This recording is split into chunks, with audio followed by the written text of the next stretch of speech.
Welcome to real estate TV. నేను మానస. మనకి Prakash group నుంచి ఒక లేటెస్ట్ వెంచర్ వచ్చేసిందండి. అదే ఎస్ఆర్ఆర్ హైవే కౌంటీ. సో ఈ వెంచర్ గురించి మనకి మరింత ఇన్ఫర్మేషన్ ఇవ్వడానికి మనతో పాటు ఉన్నారు ప్రకాష్ గ్రూప్ నుంచి ఎగ్జిక్యూటివ్ డైరెక్టర్ మజారుల్లా గారు. ఈయన అంతకు ముందు ప్రకాష్ గ్రూప్ వారి నుంచి వచ్చినటువంటి ఒక వెంచర్ సురద్రులో అసలు లాంచింగ్ లోనే బోల్డ్ ప్లాట్స్, ఇంకా కస్టమర్స్ కి కూడా మంచి మంచి ప్లాట్స్ అందిస్తూ ఉన్నారు. సో అటువంటి మజారుల్లా గారు మనతో పాటు ఉన్నారు. సో ఇప్పుడు ఈ ప్రాజెక్ట్ గురించి వారిని అడిగి తెలుసుకుందాం. మజారుల్లా గారు నమస్కారం అండి. నమస్తే మేడం. సురద్రులో అయితే ఫస్ట్ డేనే అసలు మంచి నంబర్ అన్నమాట, ఎక్కువ ప్లాట్స్ అమ్మారు. సో ఇప్పుడు ఈ వెంచర్ ఎలా ఉంది, అసలు ఫస్ట్ ఈ వెంచర్ గురించి చెప్పండి. ఈ వెంచర్ గురించి చెప్పడానికి ముందు ప్రకాష్ గ్రూప్ గురించి మీకు చెప్పాల్సిన అవసరం లేదు. ప్రకాష్ గ్రూప్ అంటే ముంబై హైవేకి పెట్టిన పేరండి. ఒక వెంచర్ కాదు, 5 వెంచర్లు వేసాము. ఇప్పుడు Prakash group the quality quantity మీకు కూడా తెలుసు. ప్రకాష్ గ్రూప్ యొక్క విజన్ ఏమిటి హైవేకి దగ్గరలో, అంటే కస్టమర్స్కి ఎంత చేరువలో ఎంత తొందరగా అప్రిషియేషన్ వచ్చి వాళ్ళు లాభ పొందాలి అన్నటువంటి ఒక ఇంటెన్షన్ ప్రకాష్ గ్రూప్కి ఉంటుంది. అట్లానే మీరు అప్పుడు చూశారు సురద్రు 100 acres అనుకున్నాము, కానీ మనం అప్పుడు 40 acres తీసుకొచ్చాము. అది ఇంకా నెక్స్ట్ ఇంకా రాబోతుంది. కానీ ఇప్పుడైతే ప్రస్తుతానికి కొత్త హైవే అయినటువంటి నాందేడ్ హైవే 161 మీరు ఇప్పుడు చూస్తున్నారైతే మీరు హైవేకి ఫేసింగ్కే మన వెంచర్ ఇప్పుడు మనం తీసుకున్నాము. జస్ట్ ఇక్కడ మనం ఇంట్రడక్షన్ ఇవ్వాలి. ఈ హైవేకి కూడా మనకి ఈ హైవేకి వెంచర్స్ లేవు. రాబోయే ఫ్యూచర్ అనేటువంటిది నాందేడ్ హైవేకి ఉంది.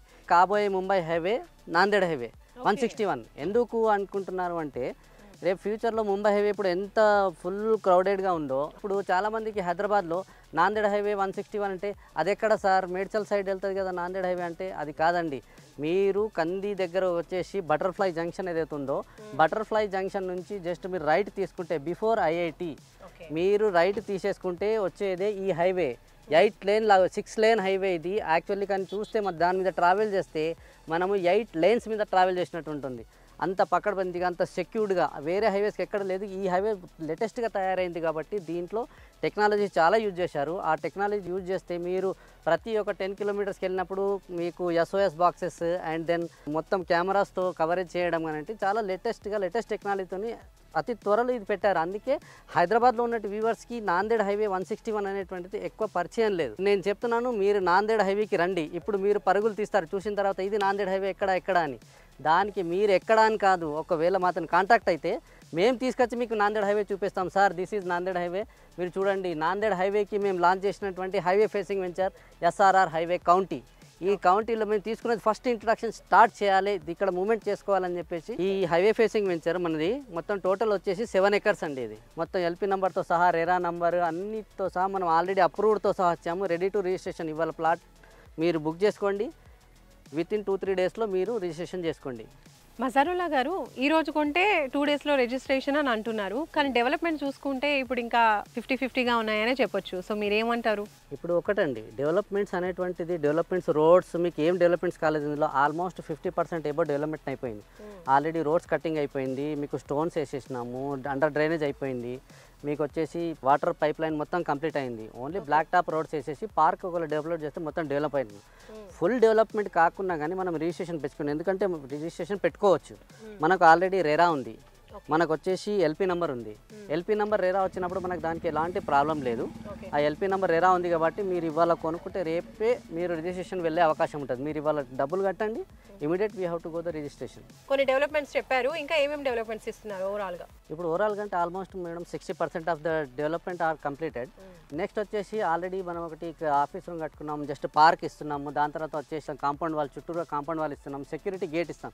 ఎందుకంటే ఇక్కడ హైవే రోడ్ ఉంది కాబట్టి ఆర్చ్ కట్టేసి ఆర్చ్లో సెక్యూరిటీకి మనం ఎవరు లోన్కి డైరెక్ట్ రాకుండా మనం సెక్యూరిటీ గార్డ్ను కూర్చోబెట్టి ఆ డెవలప్మెంట్ కూడా ఇస్తాం. చుట్టూరుగా మొత్తం మనం కాంపౌండ్ వాల్తో సహా డెవలప్ చేస్తాం. ఆల్రెడీ మీరు చూస్తున్నారు, ఫుట్ పాత్స్ అయిపోయినాయి, పైన టైల్స్ వేసేసి మొత్తం గ్రీనరీ పెట్టేసి ఆల్రెడీ మనం ట్యాప్ మీరు చూసుకొని పోయి డెవలప్మెంట్ చూస్తే ట్యాప్స్ ఇచ్చాము, వాటర్ కనెక్షన్ అయిపోయింది, డ్రైనేజ్ అయిపోయింది, ఎలక్ట్రిసిటీ అయిపోయింది. మాక్సిమం 2-3 monthsలో we're going to direct final LP. So ఈ వెంచర్కి వచ్చే ముందు ముంబై హైవేని మనం చూసుకున్నట్లయితే, ముంబై హైవేలో మీ ఇప్పుడు ప్రకాష్ గ్రూప్ నుంచి ఒక 4-5 ప్రాజెక్ట్స్ అయితే ఉన్నాయి అందులో. అయితే ప్రకాష్ గ్రూప్ అక్కడ చేసినప్పుడు ఆ ముంబై హైవే టోటల్లీ డెవలప్ అయింది కాబట్టి చాలా ఫాస్ట్గానే సేల్స్ అయిపోయి ఉంటాయి. అంటే అందరికీ కూడా ఆ హైవే గురించి బాగా ఐడియా ఉంది. మీరు ఇందాక ఫస్ట్ లో చెప్పినప్పుడు ఈ హైవే గురించి ఎక్కువ పీపుల్ కి తెలియదు, ఇది కొత్తగా అయినటువంటి హైవే నాందేడ్. సో ఇక్కడ మూవ్మెంట్ ఏ విధంగా ఉంది, ఇక్కడ మనకి సేల్స్ ఏ విధంగా ఉన్నాయి, డెవలప్మెంట్స్ ఏ విధంగా ఉన్నాయి ఈ హైవేలో? ఇప్పుడు డెవలప్మెంట్స్ అంటే మీరు ఇక్కడ మూవ్మెంట్ నాందేడ్ హైవేకి ఉన్నటువంటి మూవ్మెంట్స్ మీరు చూడొచ్చు. మీరు జస్ట్ మీరు తిరిగి వెనకకు చూస్తే మన హైవేలో మీరు వెళ్తున్నటువంటి వెహికల్స్ కానీ ఇప్పుడు జస్ట్ రీసెంట్లీ ఒక మ్యాక్సిమం వితిన్ 6 monthsలో ఈ ట్రాఫిక్ ఉంది. రేపు రాబోయే కాలంలో ఆ ముంబై హైవే ఎలా ఉందో దానికంటే రెట్టింపు డెవలప్మెంట్ అవుతుంది. ఎందుకు డెవలప్మెంట్ అవుతుందిగా అంటే అది ఆల్రెడీ ముంబై హైవేకి వెళ్తున్నటువంటి హైవే, అది ముంబై హైవే అనేది. ఇది కూడా షార్ట్ కట్లో దానికంటే తొందరగా చేరుకునే ఇది కూడా ముంబైకి వెళ్తుంది. ఇది కూడా ముంబై హైవేనే. నాందేడ్, అకోలా, నాగ్పూర్, దాని తర్వాత వచ్చేసి ముంబైకి డైరెక్ట్ వెళ్ళి అక్కడ నుంచి ఇలా వెళ్తుంది. అక్కడికి వెళ్ళేదానికంటే ఇక్కడికి వెళ్ళేదానికంటే ఒక 60 to 80 kilometers తక్కువలో వస్తుంది ఇక్కడ నుంచి డిస్టెన్స్ ముంబైకి. కాబట్టి రేపు రాబోయే ఫ్యూచర్లో అందరూ ఇక్కడ నుంచి జస్ట్ ఒక 200 kilometers వెళ్తే ఆల్రెడీ వాళ్ళ యొక్క నేటివ్ మహారాష్ట్ర ఏదైతే ఉందో మీకు నాందేడ్ కంటే ఇక్కడ నుంచి మ్యాక్సిమం 150 kilometers తర్వాత నాందేడ్ బార్డర్ వచ్చేస్తుంది. ఇప్పుడు నాందేడ్ బార్డర్ వచ్చినప్పుడు ముంబై వెళ్ళే వాళ్ళకి వాళ్ళ లోకల్ అక్కడికి వెళ్ళిపోతారు కదా, వాళ్ళు లోకల్ అయిపోతారు. అందుకని చెప్పేసి రాబోయే ఫ్యూచర్లో 100% ఈ నాందేడ్ హైవేకి ఉన్నటువంటి వాల్యూ ముంబై హైవే కంటే పెరిగిపోతుంది. అది మాత్రం 100%. అందుకే మేము విజన్ ఇక్కడ ఎందుకు పెట్టాము, రాబోయే ఫ్యూచర్లో మేము ఇక్కడ ఎందుకు వెంచర్స్ తీసుకుంటున్నామంటే అదే కారణం. రేపు వచ్చేసి ఇక్కడ మళ్ళీ ఇంకొకటి చాలా మందికి తెలియదు, జేఎన్టీయూ అనుకుంటే కూకట్పల్లి జేఎన్టీయూ అనుకుంటారు. కానీ ఇక్కడ వచ్చేసి 130 ఎకరాల్లో ఆల్రెడీ జేఎన్టీయూహెచ్ ఆల్రెడీ స్టార్ట్ అయింది. దానికి కూతవేటు దూరంలో మన వెంచర్ ఇది. ఇక్కడ నుంచి జస్ట్ మ్యాక్సిమం 1 minute డ్రైవ్లో మీరు జేఎన్టీయూహెచ్లో ఉంటారు. రేపు RRRకి వచ్చేసి ఇక్కడ నుంచి RRR చాలా నియర్ బై మ్యాక్సిమం 1 yearకి బార్డర్ ఉంది RRRకి. దాని తర్వాత వచ్చేసి ఇక్కడ చూస్తే పక్కనే సంగారెడ్డి దాటంగానే సదాశివపేట, అక్కడ నుంచి నిమ్స్ స్టార్ట్ అవుతుంది. అయితే ఈ ఏరియాలో మనం వెంచర్స్ తీసుకుని వేయడానికి కారణం ఏంటి? Question mark. ఎందుకు ఇక్కడ వేస్తున్నారంటే ఇక్కడ RRR దగ్గర ఉంది పక్కన. నెక్స్ట్ వచ్చేసి నాందేడ్ హైవే. మనకు వచ్చేసి ముంబై హైవే నుంచి సర్కిల్ మన వెంచర్స్ నుంచి తీసుకొని అక్కడ నుంచి వస్తే 10 kilometers లోపల మనం ఇక్కడ ఉంటాం, మన వెంచర్లో ఉంటాం, ఇక్కడే ఉంటాం. మళ్ళీ దాని తర్వాత మనం అక్కడ 4 ప్రాజెక్టులు 5 ప్రాజెక్టులు ఎక్కువ మనం ఎంత చేసామో కస్టమర్స్లు అందరికీ తెలుసు. అలాంటి డెవలప్మెంట్ దానికంటే ఇంకా డెవలప్మెంట్ మంచిగా ఇవ్వాలని చెప్పేసి మనం ఇక్కడ అనుకుంటున్నాం. కూతవేటు దూరంలో జేఎన్టీయూ, నాందేడ్ హైవే పక్కన కూతవేటు దూరంలో సంగారెడ్డి. దాని తర్వాత వచ్చేసి ఆ హైవేకి మెయిన్ ఇంపార్టెంట్ పాయింట్ ఏంటంటే మనం ఇక్కడ తీసుకోవడానికి కూడా రేపు ఫ్యూచర్లో ఏదైతే మనము కంది సర్కిల్ అనుకుంటున్నామో బటర్ఫ్లై జంక్షన్ ఏదైతే ఉందో అక్కడ 100 ఎకరాలలో ఐటీ హబ్ వస్తుంది. అందుకే అక్కడ నుంచి డెవలప్మెంట్ ఇక్కడ మెల్లమెల్లగా ఇక్కడ స్టార్ట్ అవుతుంది కాబట్టి మనం ఎంచుకున్నాము. అందుకే ఇక్కడ డెవలప్మెంట్స్ ఎక్కువ ఉంటాయి కాబట్టి రాబోయే ఫ్యూచర్లో ఇక్కడ మేము మొత్తం ఇక్కడ కాన్సన్ట్రేట్ చేస్తున్నాము. సో మరి ప్రెసెంట్ ఇప్పుడు SRR హైవే కౌంటీలో ప్లాట్ సైజెస్ ఏ విధంగా ఉన్నాయి? హైవే పేసింగ్ కాబట్టి కమర్షియల్స్ ఏమైనా ఉన్నాయా? ఇది వచ్చేసి ఏదైతే RRRకి పేపర్లో వచ్చి డిక్లేర్ చేశారు ఏంటి, HMDA పరిధిని పెంచుతున్నాము. మనం ఇక్కడ నిల్చున్నది మనం రాబోయే HMDA పరిధి ఇది. ఇప్పుడు DTCP మనం స్టార్ట్ చేసినాం కాబట్టి ఇంకా మొత్తం మనకి ఇవ్వలేదు. కాబట్టి DTCP నుంచే మనము అప్రూవల్స్ తీసుకొచ్చుకొని రిజిస్ట్రేషన్ మొత్తం DTCPలోనే అవుతాయి. కానీ రాబోయే ఫ్యూచర్ మాత్రం ఇది HMDA పరిధిలోకి వస్తుంది. ఇప్పుడు మీరు ఇంకొకటి ఏమడిగారు, ఇప్పుడు ప్లాట్ సైజెస్ అక్కడ ఏంటి ఇక్కడ ఏంటి? DTCPకి HMDAకి నామ్స్ కొంచెం తేడాగా ఉంటాయి. కాబట్టి ఇక్కడికి వచ్చేసి కొద్దిగా ప్లాట్ ఇక్కడ రేటు తక్కువగా ఉంటుంది, ప్లాట్ సైజ్ కొద్దిగా ఎక్కువ ఉంటుంది. అక్కడ ఏంటంటే అది కొద్దిగా ప్రైమ్ లొకేషన్ కాబట్టి ప్రైస్ కొద్దిగా హైక్ ఉంటుంది, ప్లాట్ సైజ్ అక్కడ తగ్గించారు. 150 గజాల నుంచి సురద్రులో మనం అక్కడ HMDAలో ఇచ్చాము. ఇక్కడ DTCPలో వచ్చేసరికి మనం వచ్చేసి మినిమం 175 square yards నుంచి స్టార్ట్ చేసామండి. 175, 183, 200 నుంచి మనం ఇక్కడ స్టార్ట్ చేసాము. 175 చాలా తక్కువ ఉంటాయి, 183, 200 ఎక్కువగా ఉంటాయి, దానికంటే ఎక్కువ కూడా ఉంటాయి, మళ్ళీ 250 అట్లా కూడా ఉన్నాయి. మనం ప్లాట్ సైజెస్ దాంట్లో ఇంకా ఇటువైపుగా లేదా ఓవరాల్గా ప్రకాష్ గ్రూప్ నుంచి అప్కమింగ్ ప్రాజెక్ట్స్ ఏమైనా ఉన్నాయా? ఉంటే ఇక్కడ ప్రకాష్ గ్రూప్ ఒక విజన్తో వెళ్తుంది. ఆ విజన్ ఏంటంటే మనము అతి దగ్గరలో మంచి కనెక్టివిటీలో మంచి డెవలప్మెంట్ ఉన్న ఏరియాలో మనం వెంచర్స్ ఇవ్వాలని చెప్పేసి మన ఆకాంక్ష. కస్టమర్స్కి మంచిగా లాభం పొందేటట్టు, రేపు తొందరగా అప్రిషియేషన్ అయ్యేటట్టు దాని యొక్క ఫలాలను మనం తినాలని చెప్పేసి మన ప్రకాష్ గ్రూప్ యొక్క ఆకాంక్ష.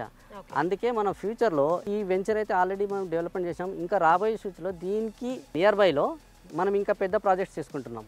వస్తుంది most probably it will take maximum ఒక 3 months 4 monthsలో వచ్చేది ఉంది. అది కూడా విత్ అప్రూవల్స్తో వస్తాము. దీని పక్కనే ఉంది. యాజ్ సూన్ యాజ్ పాసిబుల్ ఒక 50 ఎకరాల్లో ఫస్ట్ స్టార్ట్ చేస్తామని మేము అనుకుంటున్నాం. సో ఇప్పుడు ఇది DTCP and RERA approved venture. మీరు అన్నట్టుగా ప్లాట్ సైజెస్ కూడా కొంచెం ఎక్కువగా ఉంది. అయితే ప్రైస్ ఏ విధంగా ఉంటుంది? అండ్ కొనాలనుకున్న వాళ్ళు అందరూ ఒకసారి లంసమ్ అమౌంట్ పెట్టి కొనలేరు కాబట్టి వాళ్ళకి ఏమైనా బ్యాంక్ లోన్ ఫెసిలిటీ ప్రొవైడ్ చేస్తున్నారా? మనకు బ్యాంక్ లోన్ ఫెసిలిటీ ఉందండి. ఇక్కడ మనకు బ్యాంక్ లోన్ ఫెసిలిటీ వాళ్ళ ఎలిజిబిలిటీని బట్టి వాళ్ళ కెటగిరీని బట్టి వస్తుంది. కానీ మనం బ్యాంక్ లోన్కి 100% ఇక్కడ అప్రూవల్ ఉంది, మనకు రేరా ఉంది. మనకు బ్యాంక్ లోన్ రావడానికి ఖచ్చితంగా 50 to 70% మనకు లోన్ వస్తుంది. దానికంటే ఎక్కువ కూడా వస్తుంది. కానీ ఏంటంటే కస్టమర్ యొక్క సిబిల్ను బట్టి వాళ్ళ యొక్క హిస్టరీని బట్టి మనకు లోన్ వస్తుంది. మజరుల్లా గారు, థ్యాంక్ యూ సో మచ్ అండి. ఈరోజు చాలా క్లియర్గా హైవే ఫేసింగ్లో ఉన్నటువంటి ఎస్ఆర్ఆర్ హైవే కౌంటీ వెంచర్ గురించి ఎక్స్ప్లెయిన్ చేసినందుకు thank you so much. Thank you అండి. నమస్తే. సో చూస్తున్నారు కదండి, ప్రకాష్ గ్రూప్ వారి ఎస్ఆర్ఆర్ హైవే కౌంటీ వెంచర్ గురించి మనకి ఎగ్జిక్యూటివ్ డైరెక్టర్ మజరుల్లా గారు చాలా క్లియర్గా ఎక్స్ప్లెయిన్ చేశారు. సో మీరు కూడా ఇందులో ఇన్వెస్ట్ చేయాలి అనుకుంటే స్క్రీన్పై కనిపించే నెంబర్స్కి కాంటాక్ట్ అవ్వండి. మరొక మంచి వీడియోతో మళ్ళీ కలుసుకుందాం. Bye bye. Please subscribe Real Estate TV.